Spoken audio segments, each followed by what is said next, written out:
Welcome to SwitchCorner, my name is Alex and today we're going to be taking a look at Zombie Army 4 Dead War on the Switch. Now if you played the Trilogy release already, you'll know they were pretty top tier ports, but can this fourth entry continue the trend? Well, hit subscribe, join us here on SwitchCorner for reviews and deals near daily, and let's get started.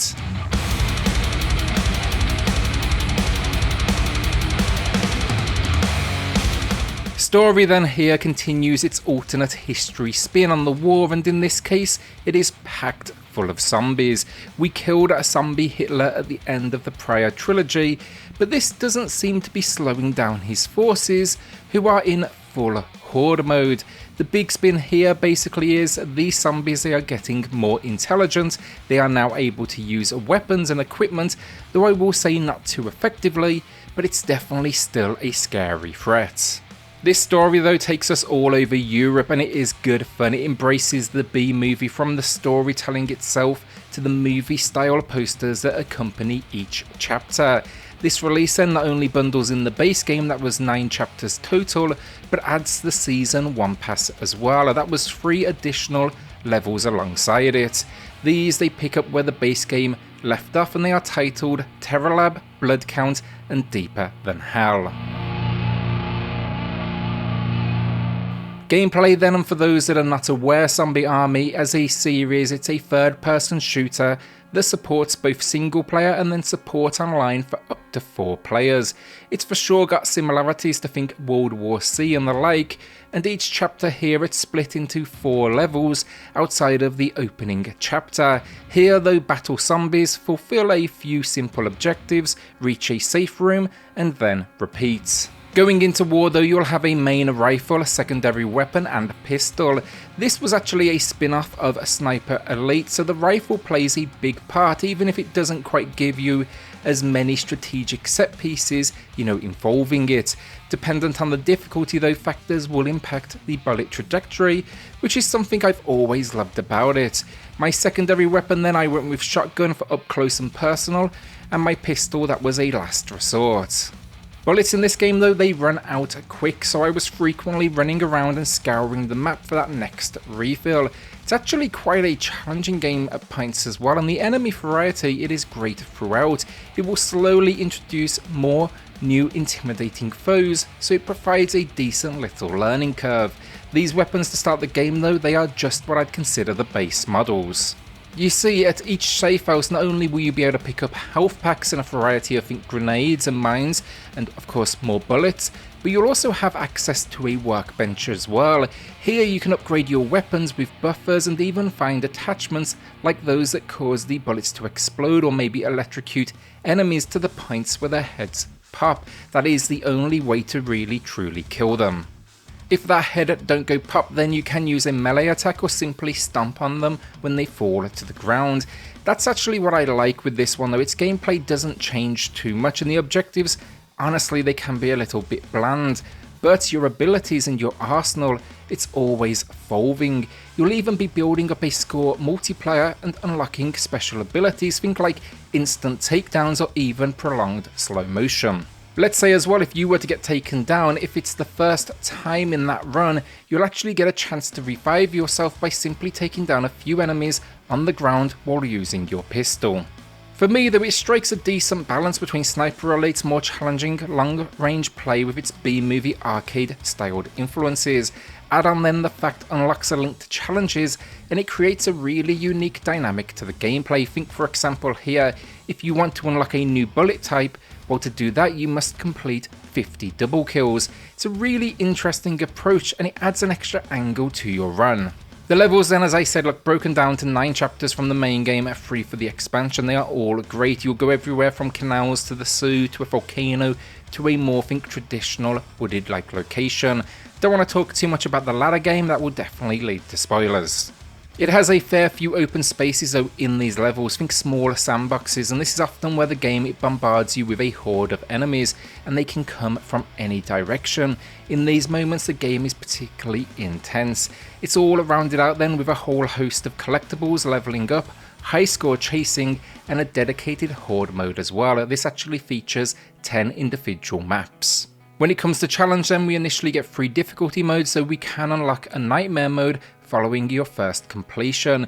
If playing online, you can even determine how many zombies you want based around the player count. While I couldn't find a huge amount of online players as well, sadly, the short time I did experience seemed to work just fine, though naturally your own internet connection will play a part here. Problems: it's not a game I would run through in one go, maybe a few hours at a time. The zombies, they are fun, the gunplay is satisfying, but there's not a whole lot of variety in its objectives. I think you quickly start to notice this repetition of linear pathway to small open location for a moment, and then they're going to attempt to overwhelm you. Also, I did find just occasionally I would get stuck on the environment, and it can be a little bit vague in relation to the location you need to head to next. Finally, there's a bit more up close and personal combat here given the theme, and it's not quite as strong as the rifle gameplay. You know, the Sniper Elite series, it just excels at these kind of one-shot long distance set pieces, and I definitely missed it on occasion here. It's just not quite, I guess, as strategic. Honestly though, look, the gunplay is still so visceral and its enemy count so impressive, I don't think many will mind, and if the idea of zombie slaying sounds like a good time to you, then this is definitely a game you should be looking at, or at least from a gameplay standpoint. In fact, I'd say this is the best Zombie Army entry yet.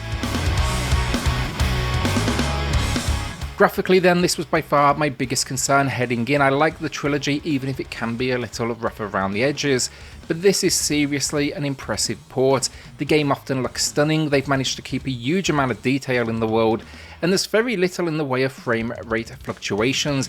I noticed the odd freeze every so often when I was changing locations, but that was kind of about it. What surprised me the most as well though, very little in the way of load screens outside of the chapters themselves. Characters look great though, even if animations for our leads can be a little bit rigid, and the zombies, they have a great look to them all as you slowly uncover more and more. The bombers being the worst for me, an absolute pain to take out. They're just kind of charging at you before they explode right next to you. Smaller moments though, like a volcano in the distance, I was actually wowed by the visual, which is refreshing. It's clear a lot of effort went in. The highlight then, of course, I mean, we've got to talk about it. This is a spin-off of Sniper Elite, the slow motion X-ray camera. It will show the destruction on the internal organs of your enemies, the bullet flight path. It is graphic and honestly, it is just awesome. If I was being extremely picky, outside of the expected resolution drop, you'll occasionally see like zombies clipping with the environment. Yeah, but you've got to be looking close enough honestly, and it's rare the game gives you time to breathe to even think about it. Audio finally, and it's perhaps the most disappointing area for me. Do not get me wrong, guns sound great, as do the zombies, and the face work as well. It matches the B-movie influence. My problem, some of the sound field, it just feels a little off. Zombies attack, you'll hear almost a huge amount of them, and it throws you off because they might actually be miles away. I wish it was a little more reflective of your positioning and true to the number on screen. Likewise, the music, occasionally it picks up for a big set piece, and in these moments, it more than wins. It's really fun stuff, but there's, you know, also a good portion in here that's just, I guess, a little generic, if anything. So the final verdict in Zombie Army 4 Dead War is a fantastic port. It runs good, looks good, plays good, it even packs motion controls, in fact, one thing I'm yet to mention today. So if that's for you, it's got it here, it's attached to aiming. The gameplay loop, it can wear on you eventually, and that, it's mainly a result of the objectives. They're not quite as creative as the rest of the package. If you ever thought though, do you know what's a good idea? The X-ray kills of Sniper Elite combined with something a little bit more over the top, then absolutely come here. The compromise though, it will never feel all of that strategic, and you will need to lean into close quarter combat quite a bit more. With a story though, and then the expansion pack, there is a good 13 or so hours of story gameplay here alone, and then you'll unlock an extra difficulty mode after completion for replayability, and likewise you may just want to jump in for all of the upgrades and collectibles as well. That DLC then even adds extra characters, weapons, skins and outfits. Not something for me, it's not going to sell at me personally, but if it is your thing, it is here. Do know though, additional paid DLC will be coming out for the Switch build, but yeah, still, this is a great 8 out of 10 from me today. It's the best entry yet in the series, a hell of a port at the same time, and yeah, if you want an undead Armageddon, here is the game for you. Will you be adding this one to the library then, or holding onto that cash? A shout out then to the patrons of the channel who are going above and beyond to support SwitchCorner. It helps more than you know, so thank you all so much. Then hit subscribe if you love the Switch as much as we all do here. Join our growing family, and I'll see you all on the next video. Thanks everyone.